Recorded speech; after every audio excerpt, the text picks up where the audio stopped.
Olá, sejam todos muito bem-vindos. Eu sou Estevão Herculano, esse é o podcast da Igreja Presbiteriana de Jundiaí e no episódio de hoje nós falaremos sobre a importância da teologia bíblica. Roda a vinheta.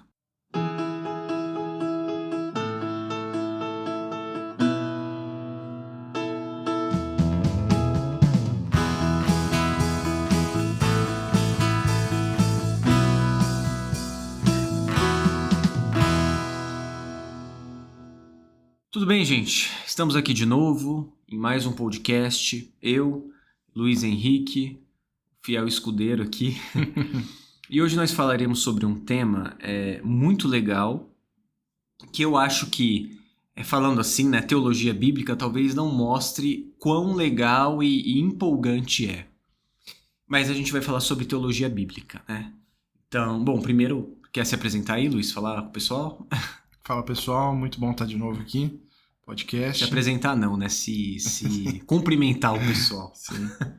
Mas esse tema é bem interessante, eu mesmo vou aprender bastante aqui nesse episódio. Que é isso, não é nada.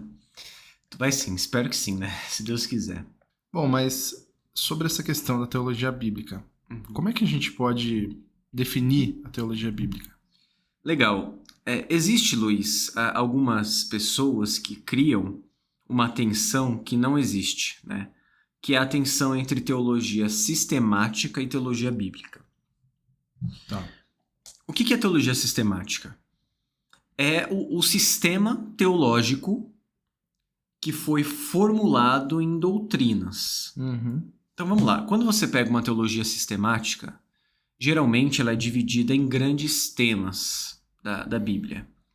Doutrina da palavra de Deus, porque geralmente você começa com doutrina da palavra porque é a Bíblia que dá base para toda a doutrina que existe. Certo.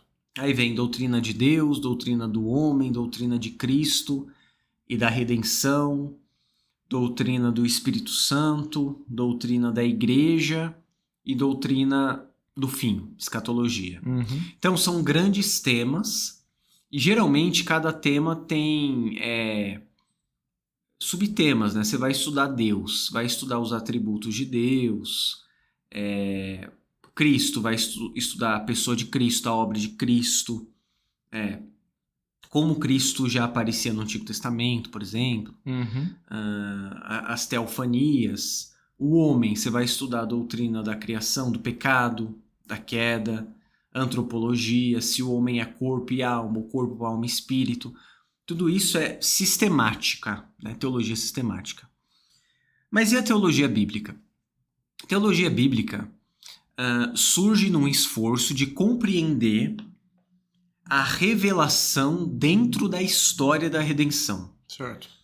Teologia bíblica é um ramo da teologia exegética que lida com o processo da autorrevelação de Deus registrado na Bíblia. Deus se revela, Luiz. Deus se revelou aos homens e fez isso na palavra. Ok. Então, essa palavra não caiu do céu, essa revelação não caiu do céu no formato Bíblia Sagrada, edição Almeida Revista e Atualizada, né? Com zíper e tudo, com capítulos e versículos. A revelação aconteceu gradualmente, progressivamente. E a teologia bíblica trabalha e lida com esse processo histórico em que Deus foi se revelando à humanidade e revelando os seus planos à humanidade desde a criação até a consumação. Ou seja, você comentou que a teologia sistemática ela organiza as coisas por temas, baseados todos na Bíblia, né? Mas sim, são ali temas e aí esses temas vão ser estudados. Então a teologia bíblica ela vai tratar aí no contexto geral, ou por livros talvez. A teologia bíblica trabalha com grandes temas também, Tá. Mas não nesse sentido de sistema, sistemático assim. Porque geralmente você vai ler uma sistemática, muitas sistemáticas têm aquilo que são textos prova. Por exemplo, olha, Cristo é Deus. Aí embaixo você tem aqueles vários versículos provando isso. Tá. Teologia bíblica não tem muito esse enfoque.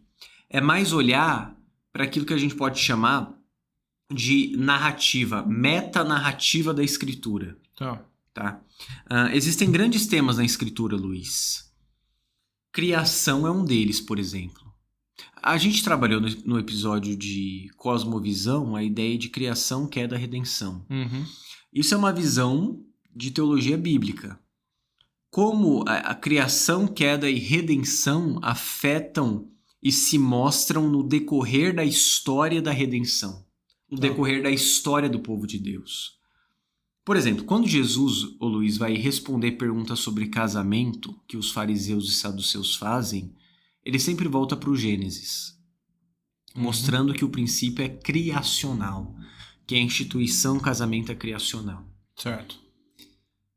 Quando Jesus ressuscita, e a gente tem aquela passagem que a gente costuma chamar de passagem do caminho de Emaús, né? Você lembra quando ele aparece para aqueles discípulos que estão andando no caminho, indo para Emaús? Sim. E o texto bíblico fala que Jesus foi pegando lá desde o Antigo Testamento e explicando, no fim das contas, mostrando como ele estava desde o Antigo Testamento lá. Coisa que Estevão também fez no sermão que ele prega em Atos 6, né? Isso é teologia bíblica. É mostrar Cristo, a redenção e esses grandes temas da história da redenção no decorrer da Escritura. Tá. A progressão da redenção. Tá? E algo importante de dizer sobre a teologia bíblica é que ela tem algumas características que são fundamentais. Você pode ler isso lendo o livro de Gerhardus Voss de Teologia Bíblica. E eu tive isso, por exemplo, nas aulas com o reverendo Mauro Meister de Teologia Bíblica, que são as 4 características da revelação. A revelação é histórica, progressiva, orgânica e adaptável. Histórica por quê? Porque a revelação, ou Luiz, a Bíblia, não foi dada de uma única vez em um ato exaustivo. A Bíblia não caiu do céu de uma vez. Ela se deu historicamente em períodos distintos no decorrer de milhares de anos. O Pentateuco, escrito por Moisés, os livros proféticos escritos no decorrer de centenas de anos, os escritos também, né? Depois o Novo Testamento, depois o período interbíblico em que não houve essa revelação desse jeito, certo. E o próprio Novo Testamento escrito no decorrer de décadas. Então, a revelação é histórica porque ela se deu em épocas históricas distintas. Tá. E está inserida na história. Ok. Portanto, ela é contextualizada, né? Você não consegue, às vezes, Luiz, lendo a Bíblia, ver uma diferença contextual de Antigo e Novo Testamento? O Novo Testamento tem temas que o Antigo não tem, por exemplo. Sim. Por causa de temas gregos, da filosofia, da cultura greco-romana da época. E a gente conversou aqui em outro podcast justamente sobre como ler a Bíblia corretamente, né? E essa questão do contexto era importante também. Né? Exatamente. Então ela é histórica, em primeiro lugar. Mas ela também é progressiva. A revelação que, por exemplo, os antigos tinham com o Pentateuco, essencialmente era a mesma que nós temos, mas não plenamente. Então é a mesma, a figura que eu costumo usar, que não é minha, né? Que eu já ouvi, mas eu falo quando eu falo sobre teologia bíblica, é a figura da maçã. A revelação, para quem tinha só os livros de Moisés, era como a semente da maçã. Tudo que existe para a maçã ser maçã já está na semente dela, certo? Certo. O DNA, né? As características de uma maçã já estão ali. A semente é potencialmente maçã. Nós temos a maçã completa, com gosto, cheiro, formato, com todo aquele suco que sai dela quando a gente morde. A revelação é progressiva e vai ficando mais clara à medida que o tempo passa. Então, por exemplo, como as pessoas eram salvas no Antigo Testamento? Do mesmo jeito que são salvas hoje, crendo em Cristo por meio de tipos e símbolos, sombras, mas nós já temos o corpo. Então a revelação para nós é mais plena, apesar de ser essencialmente a mesma. Por isso ela é progressiva, porque ela foi progredindo e Deus progressivamente foi construindo e mostrando o seu plano ao seu povo. Às vezes a gente... Eu já ouvi isso já, de pessoas falando, nossa, como seria bom estar ali na época de Jesus e tal. Eu falo, mas legal, com certeza seria bom. Mas nós temos hoje o Espírito Santo morando dentro de nós. Exato. Então, eu acho que dá para relacionar isso daí com o que você está falando também. Né? Não, e exato, e veja, a revelação que nós temos hoje é mais completa do que a daquela época, em que o cânon não estava fechado e o Novo Testamento não tinha sido escrito ainda. E nós temos Cristo ainda daquele jeito, na Bíblia. Sim. Porque a revelação é Cristo, né? Cristo é o Logos, a palavra. O conteúdo da palavra é Cristo. Então, às vezes falta um pouco dessa visão de revelação progressiva. Sim. E ela também é, Luiz, orgânica. Então é assim, a natureza orgânica do progresso da revelação explica muita coisa. Porque algumas vezes contestam o progresso da revelação como se ele fosse perfeito em todas as fases. E não, é orgânico. Como que o israelita que estava lá no pé do monte vendo Moisés compreenderia se chegasse alguém do nada e falasse, olha, fica tranquilo, Jesus morreu na cruz por seus pecados. Tipo, ele ia falar, que? Jesus? Cruz? Como assim? Não, a revelação é orgânica. Precisou tempo para que os conceitos e a fé fosse sendo estabelecida. Por isso, Paulo diz que Cristo veio na plenitude dos tempos. Certo. Na época em que já era propício o evangelho ser compreendido. Você tinha, Luiz, em Roma, vias pavimentadas que permitiam que o evangelho chegasse às nações facilmente. Foi o que aconteceu, não foi? Foi. A língua grega conseguia abarcar ao mesmo tempo a sua filosofia, mas também a cultura hebraica.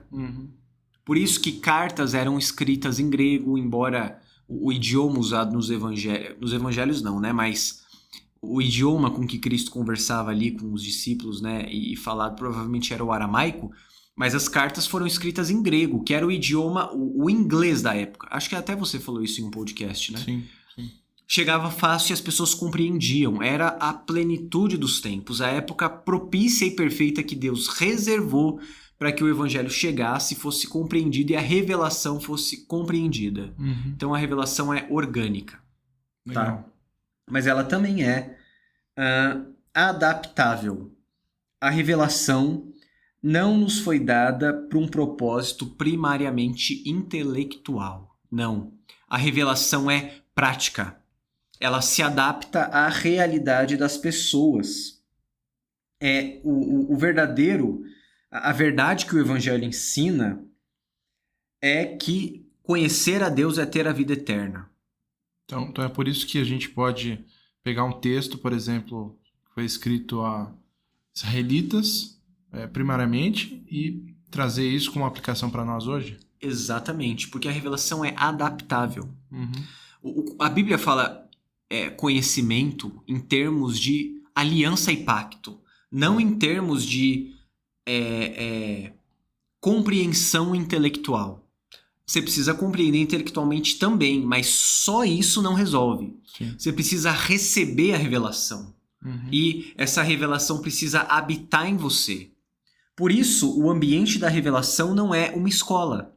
É um ambiente de pacto.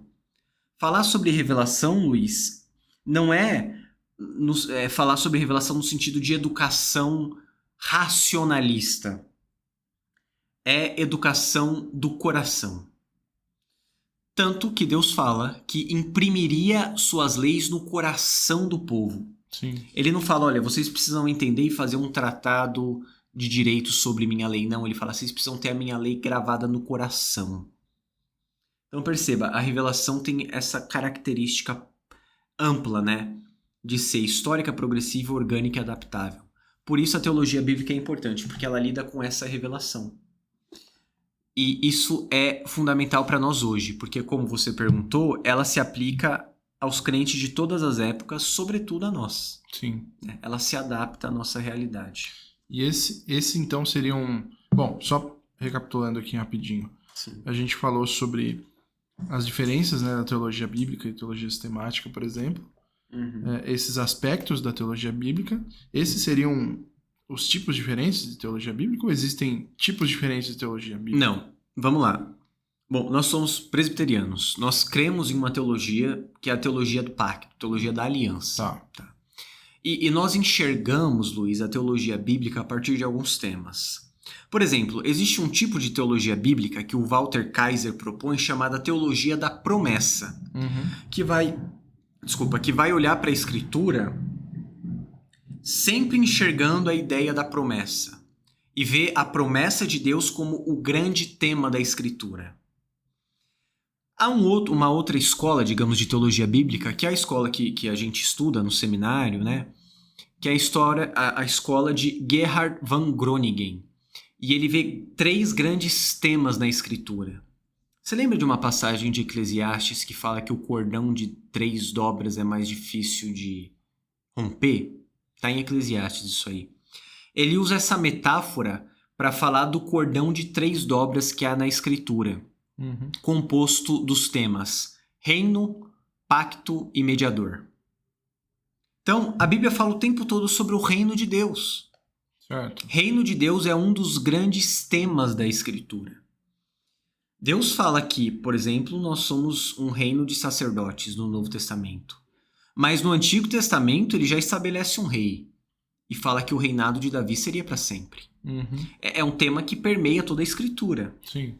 Pacto também. A gente vai falar um pouco mais sobre pacto, mas Deus fala que faria um pacto com o seu povo e reforça esse pacto várias vezes, administrando esse pacto a partir de figuras mediadoras, como Noé, Abraão, Davi, Moisés, né? Moisés, Davi e o próprio Cristo.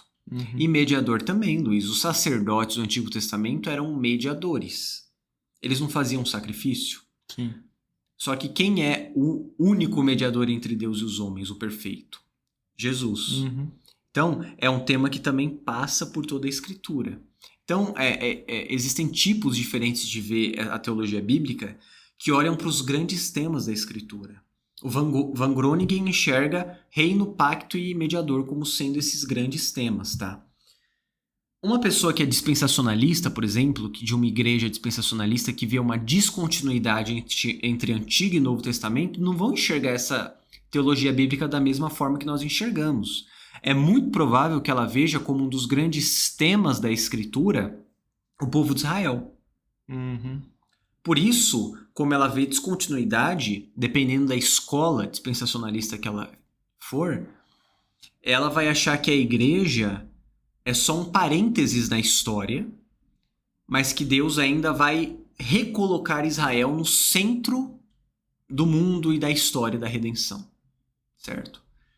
Nós já temos uma visão distinta, porque a gente crê numa continuidade do Antigo e do Novo Testamento. Então, eu estou querendo dizer que é possível olhar para esses grandes temas e fazer teologia bíblica de maneiras diferentes. Entendi. Existe, por exemplo, um teólogo famoso agora... agora não, faz muito tempo, mas que explodiu aqui no Brasil, entre a academia, chamado J.K. Beale. Tem uma teologia do Novo Testamento dele e ele trabalha muito a ideia de reino e lugar. Porque terra e lugar também é um dos grandes temas da Escritura, Luiz.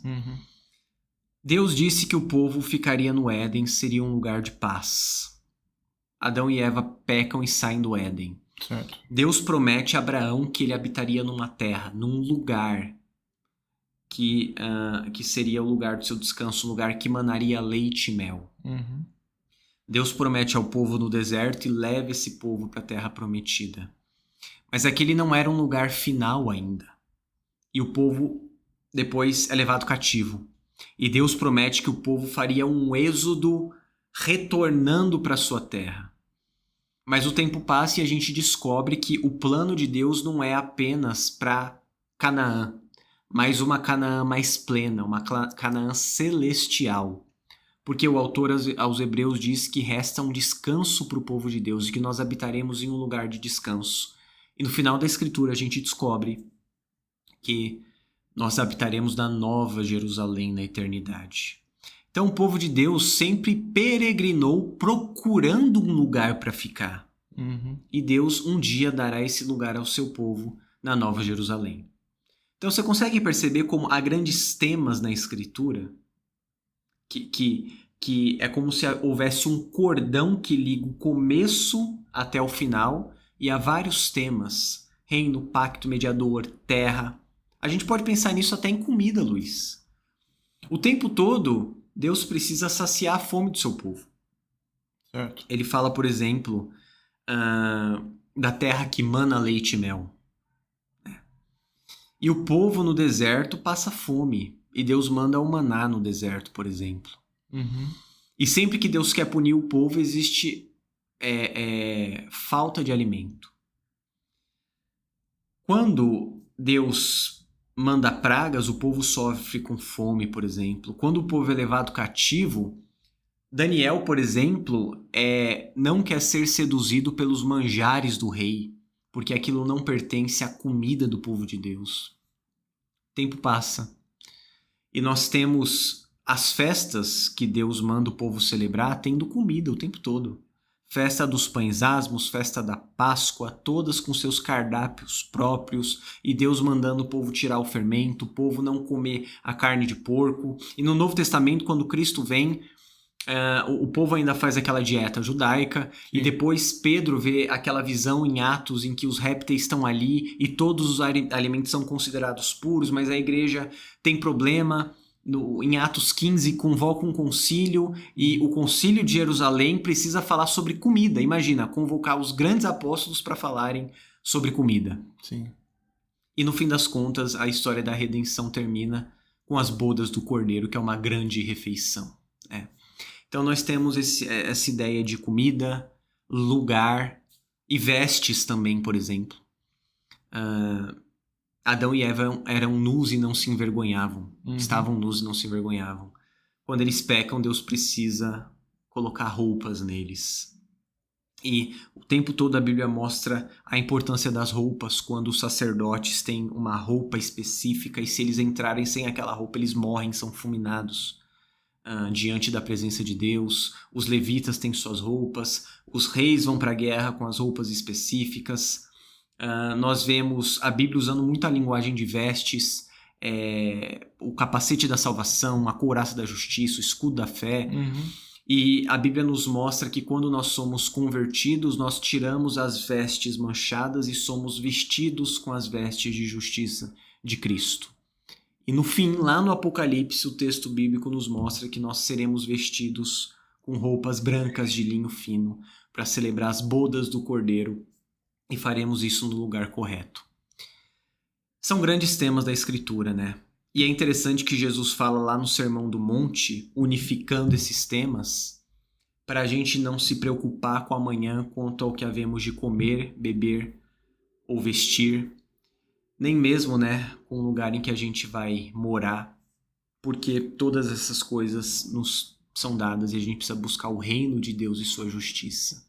Jesus nos promete comida, veste, lugar para morar, nos mostrando que toda a história da redenção aponta para Ele.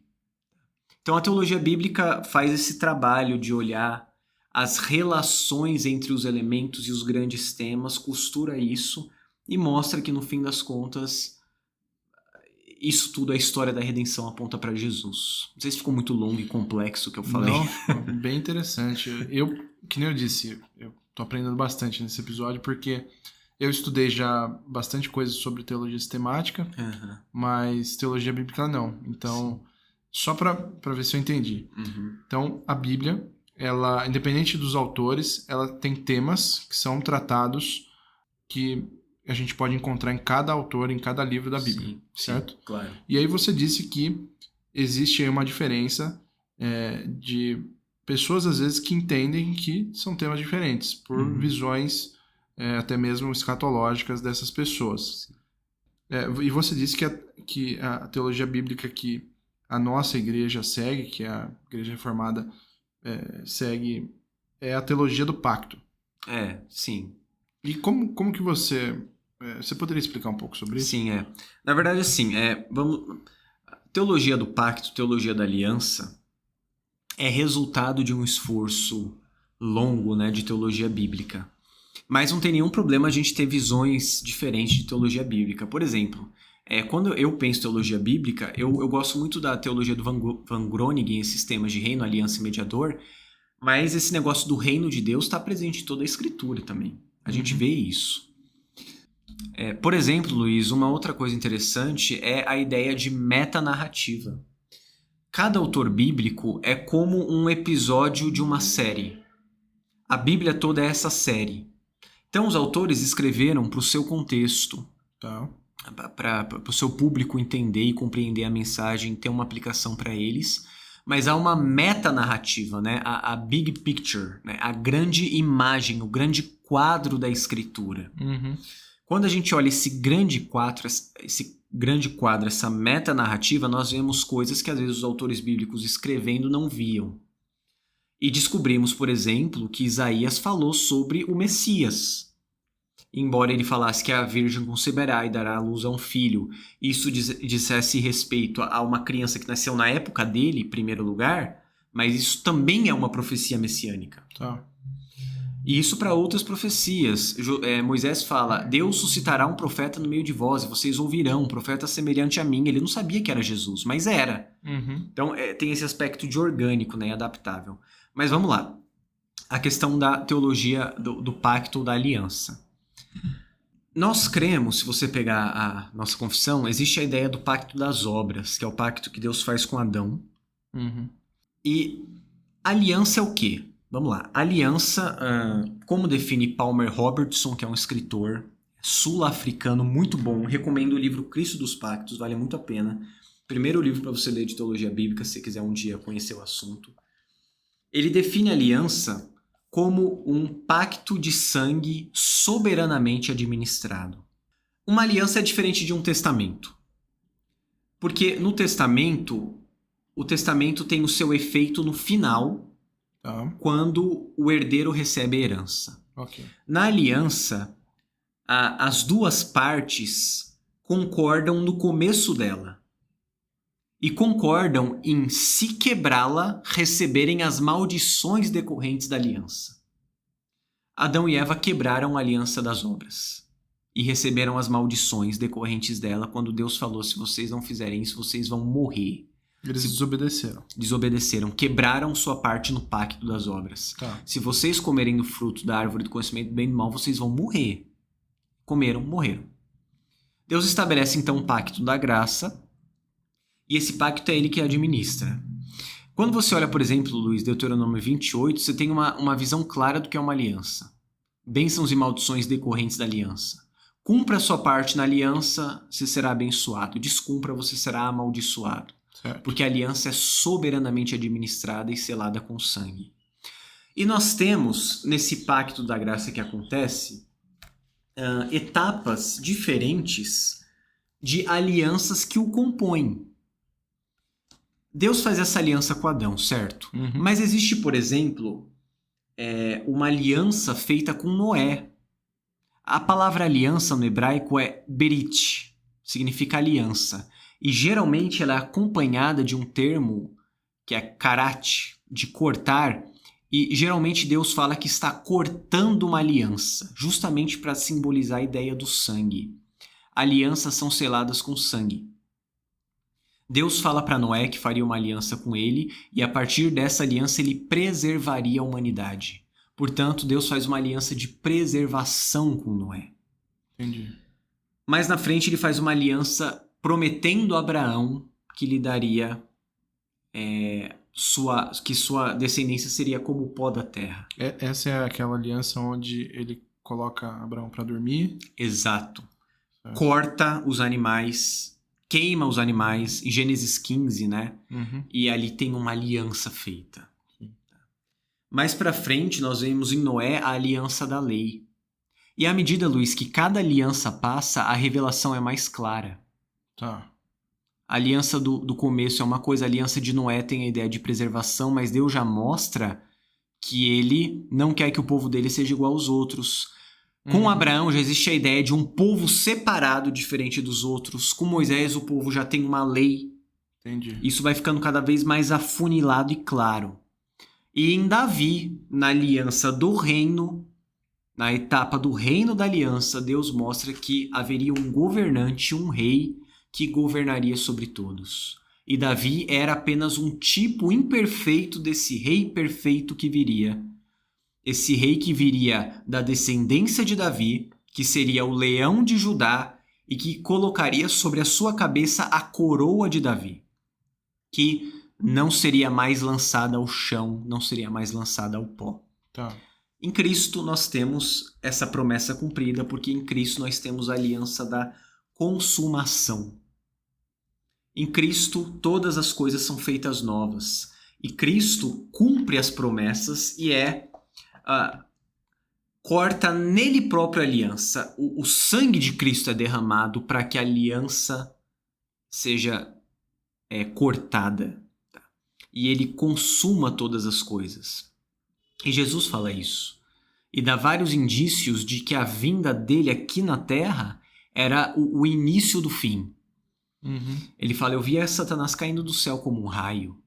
Ele expulsa demônios, mostrando que o reino de Deus estava chegando e Satanás precisava ir embora com seu reino maligno.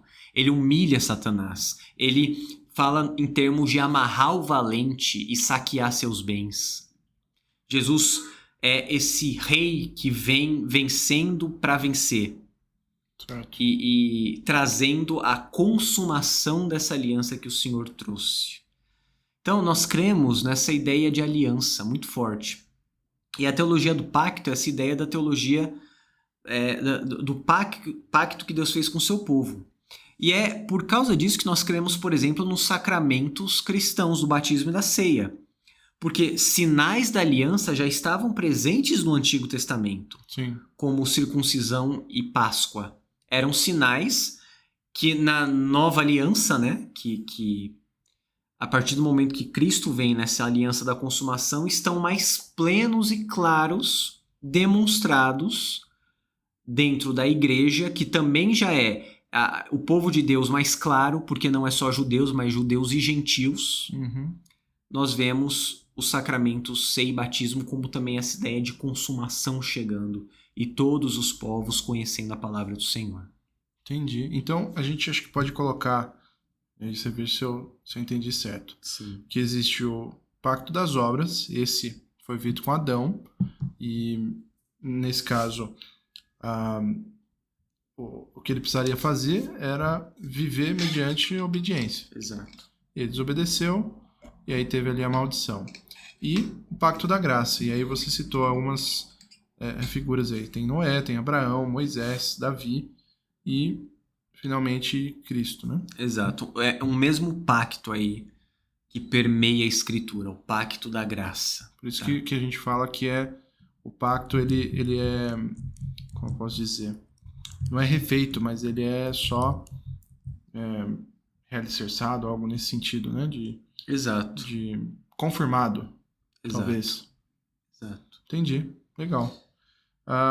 Agora, você acha que dá para você talvez colocar algum exemplo sobre a teologia bíblica? Sim. Pra gente? Eu trouxe um aqui legal. Vamos terminar com isso aqui. E a gente vai olhar um pouco para os Salmos, tá? Existe um livro chamado A Teologia e a Estrutura dos Salmos, também de Palmer Robertson. Olha, eu aconselho a você ler tudo que existe do Palmer Robertson publicado. Vale muito a pena, eu gosto muito. Mas, basicamente, o que ele faz é mostrar que existe uma estrutura intencional do livro dos Salmos. Geralmente, nós lemos os Salmos meio soltos, né? Sim. Muita gente abre aleatoriamente a Bíblia em um Salmo e quer que Deus fale consigo. Mas há uma estrutura importante em Salmos, que é o que eu quero falar para você, e a investigação sobre essa estrutura faz parte da teologia bíblica. Tá. Então vamos lá. Existem alguns elementos de organização dos salmos, tá? 12 elementos de estrutura, que eu vou falar rapidamente para não ficar cansativo. Primeiro elemento, Luiz, o livro dos Salmos é dividido em 5 livros. Você já deve ter visto isso. Sim. Nós temos uma divisão que tem na nossa Bíblia. Primeiro livro dos Salmos vai do Salmo 1 ao 41.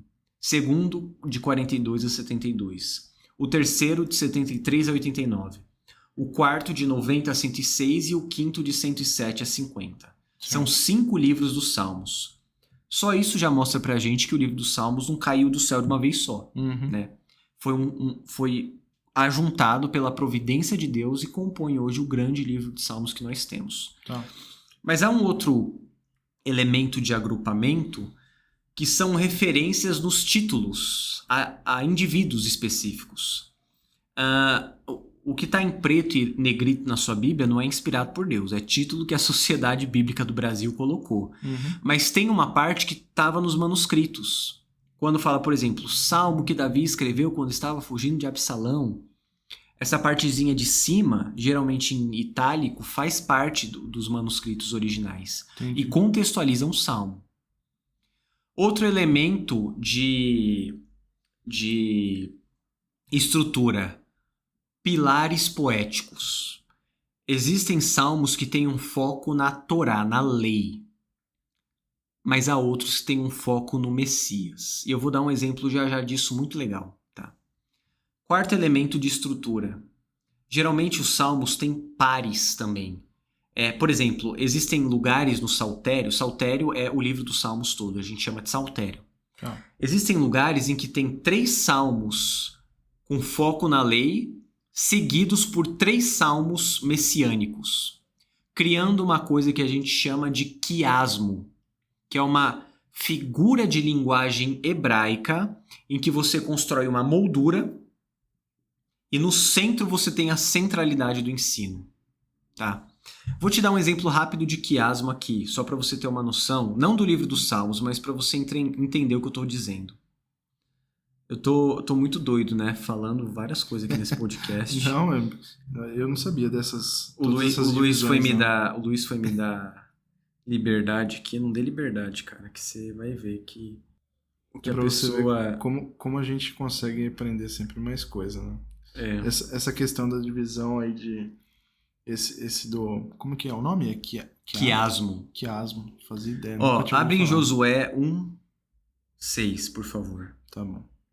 Quer que eu leia aqui? Não, eu posso ler porque eu vou explicando. Josué 1:6. Seja forte e corajoso, porque você fará este povo herdar a terra que sob juramento prometi dar aos pais deles. Tão somente seja forte e muito corajoso para que você tenha o cuidado de fazer segundo toda a lei que meu servo Moisés lhe ordenou. Não se desvie dela nem para a direita nem para a esquerda, para que seja bem sucedido por onde quer que você andar. Você está vendo que o verso 6 e 7 falam a mesma coisa? Sim. Isso é uma moldura. Tá? Agora, vai para o verso 8 e 9. Não cesse de falar deste livro da lei. Pelo contrário, medite nele dia e noite, para que você tenha o cuidado de fazer segundo tudo que está escrito, então você será próspero e bem-sucedido. Não foi isso que eu ordenei? Seja forte e corajoso, não tenha medo nem fique assustado, porque o Senhor, seu Deus, estará com você por onde quer que andar. Olha o verso 6... Olha o verso 9. Seja forte e corajoso. Sim. Tá vendo? Isso aqui é uma moldura pro texto. Ele começou de um jeito e finalizou do mesmo jeito. Isso é uma moldura. O judeu lendo saberia que é uma moldura. Entendi. Aí a gente reduz um pouco essa moldura e vai pro papel do quadro. Versos 7 e 8. Tá. Tão somente seja forte e corajoso para fazer segundo toda a lei que meu servo Moisés lhe ordenou. E você vai para o verso 8. Não cesse de falar do livro da lei, pelo contrário, medite nele dia e noite para que você tenha o cuidado de fazer tudo o que está escrito, então você será próspero e bem-sucedido. Papel. Agora, o centro do negócio, tá? Que é porque eu tô falando em versículos aqui, pode não parecer que é bem casado, mas o centro desse quiasmo é o não se desvie dela nem para a direita nem para a esquerda para que você seja bem-sucedido. Tá. As molduras são construídas em seja forte e corajoso, porque você vai fazer o povo herdar. E aí, ao mesmo tempo, está escrito, olha, medita no livro dia e noite e não se desvie dele. Então, o centro do ensino é meditar no livro e não desviar nem para a direita nem para a esquerda para ser bem sucedido.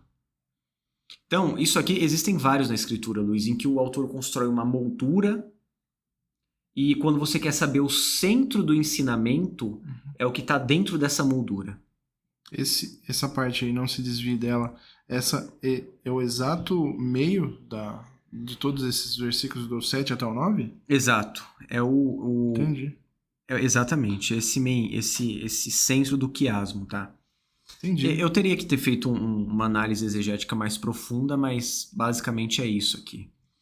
Agora, claro. quando você vai para os salmos, isso acontece. Às vezes você tem salmos casando 2 de um lado, 2 do outro, e o do meio é o centro do ensino. Certo. Porque tem salmos que são pares no saltério. Uhum. Mas beleza. Outro elemento de estrutura, acróstico. O Salmo 119 é um acróstico, um acrônimo. Cada começo de frase é uma letra do alfabeto hebraico. Se você abrir aí, talvez até mostre, dependendo da sua versão, o Salmo 119, né? Deixa eu ver. Você vai ver aí, Aleph, Bet, Gimel, tá vendo? Isso na língua hebraica, cada parágrafo começa com a letra do alfabeto hebraico. Isso é um elemento de estrutura. Isso ajudava o judeu a memorizar o salmo. Ele sabia que a sequência era Aleph, Bet, Gimel, Dalet, por aí vai. Então ajudava a memorizar. Outro, existem agrupamentos que celebram o reinado de Yahvé e o Messias. Outro elemento, existem salmos de romagem, salmos de peregrinação, existem salmos de recordação histórica, salmos com foco messiânico, salmos de confissão de pecados, salmos de pirâmide poética, e o livro de Salmos termina com salmos de Haleluia, que significa louvai ao Senhor. Halel, louvai, Lu, ao, Iá, Yahvé, Senhor, louvai ao Senhor. É o que significa aleluia, né, que a gente fala hoje. Isso em hebraico. Em hebraico. Certo. Mas, rapidinho, que é o que eu quero falar, dessa ideia da progressão do livro dos Salmos, tá? O que nós vemos acontecendo? Primeiro livro dos Salmos, nós temos uma ideia de confrontação. O primeiro livro dos Salmos tem um grande tema, Luiz, indo do Salmo 1 ao 41, que aborda a animosidade e a oposição que existe entre a semente da mulher e a semente da serpente. Ele termina assim, inclusive, no Salmo 41, quando o autor fala: até o meu inimigo, o meu amigo íntimo, em quem eu confiava, que comia do meu pão, levantou contra mim o calcanhar. Lembra que Deus fala no Gênesis que a serpente fere o calcanhar do Messias? Sim. Do descendente da mulher? Uhum. O primeiro livro dos Salmos termina com essa animosidade que existe entre a semente da mulher e da serpente. Certo. Tá? E aí nós temos então o segundo livro em que existe a ideia de comunicação. O segundo livro dos Salmos trabalha muito a ideia das nações, dos inimigos de Deus e do povo de Deus, muitas vezes batalhando contra as nações. Salmo 42 fala isso. Por que te esqueceste de mim? Por que hei de andar eu lamentando sob a opressão dos meus inimigos? Então tem essa ideia de comunicação. Israel frente às outras nações, às vezes sendo oprimido, sofrendo, né? Padecendo. Salmo 68, verso 30, fala: dispersos povos que se comprazem na guerra. Então o tema é comunicação. Tá? Terceiro livro dos Salmos, nós vemos a devastação. O povo de Deus experimenta a devastação sofrendo na mão dos inimigos externos. Salmo 88, versos 38 e 39. Mas tu rejeitaste e aborreceste, tu te indignaste contra o teu ungido. Falando de Davi aqui, né? Uhum. Mas a gente sabe sempre dessa aplicação messiânica. Certo. O Salmo fala, Luiz: abominaste a aliança do teu servo, profanaste a sua coroa, lançando-a por terra, fizeste cessar a sua glória e deitaste por terra o teu trono. Parece que até o segundo livro dos Salmos existe uma idealização do povo do reinado de Davi. Depois disso, não. A coroa de Davi foi jogada ao pó. Deus acabou com a glória do reinado de Davi, destruiu o trono de Davi.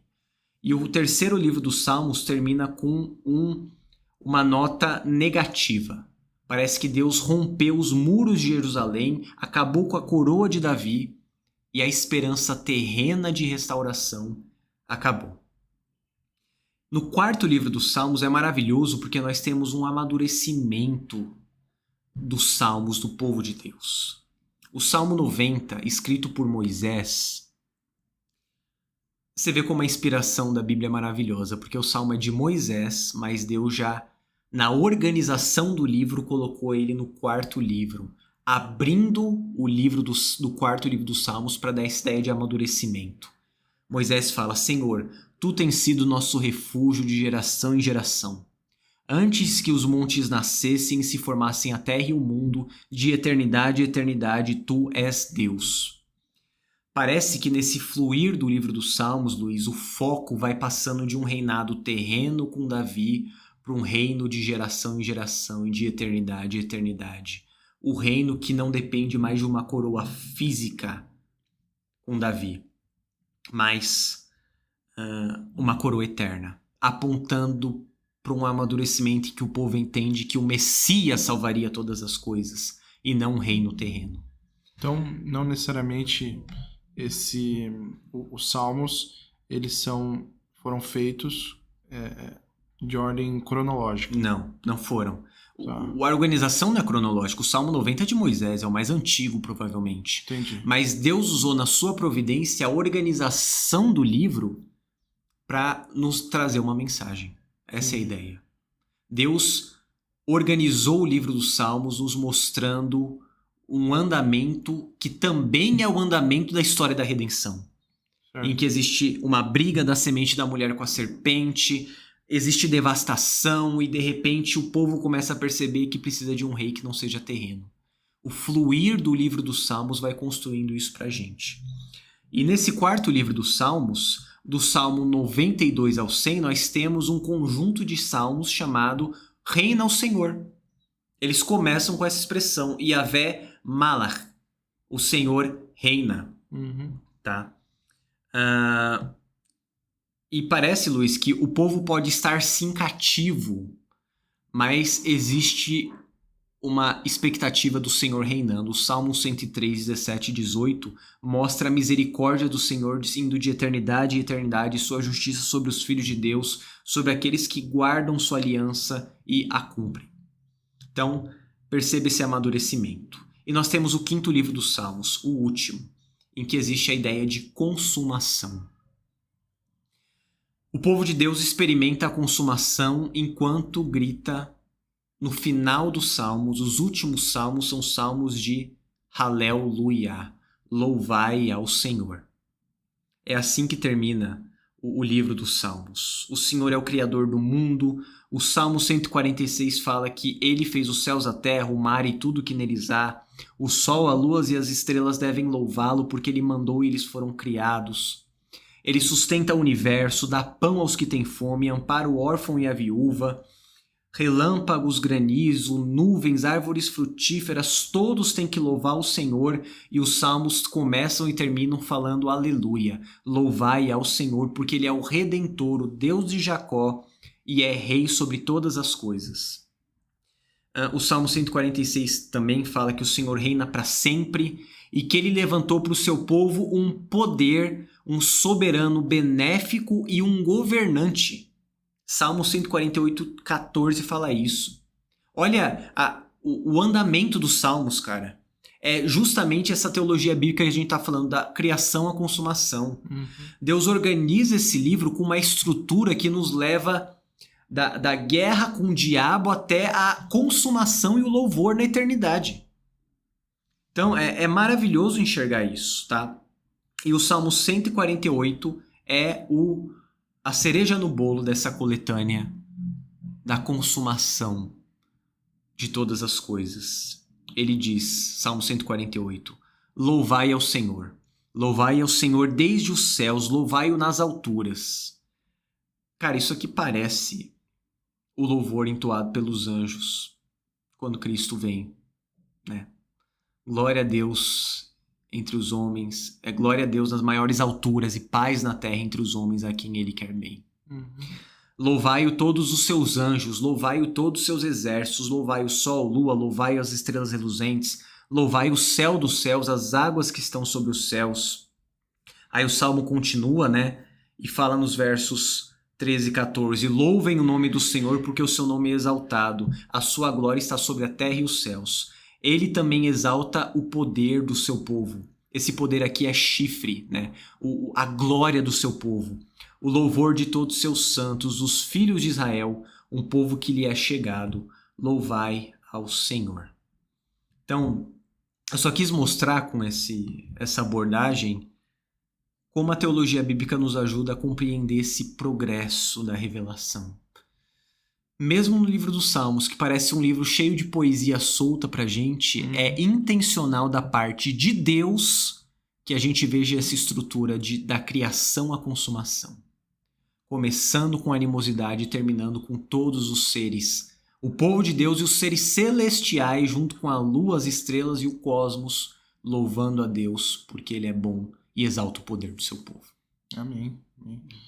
Muito interessante isso. Eu sabia dos Salmos de Romagem, é a única coisa que eu sabia.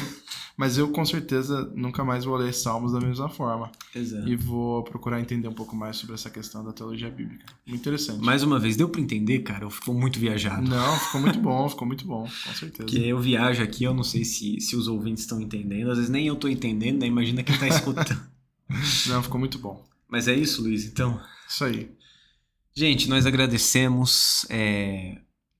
Mande seus comentários, comente aqui no Spotify, deixe seu joinha no YouTube, compartilhe, né, esse podcast, os podcasts que a gente grava, que são para que as pessoas escutem o Evangelho e o povo de Deus seja edificado. Deus te abençoe, siga a IPJ nas redes sociais e qualquer dúvida é só entrar em contato com a gente, mandar sua dúvida, porque nós estamos aqui para edificar a igreja do Senhor. Deus te abençoe e até a próxima. Um abraço.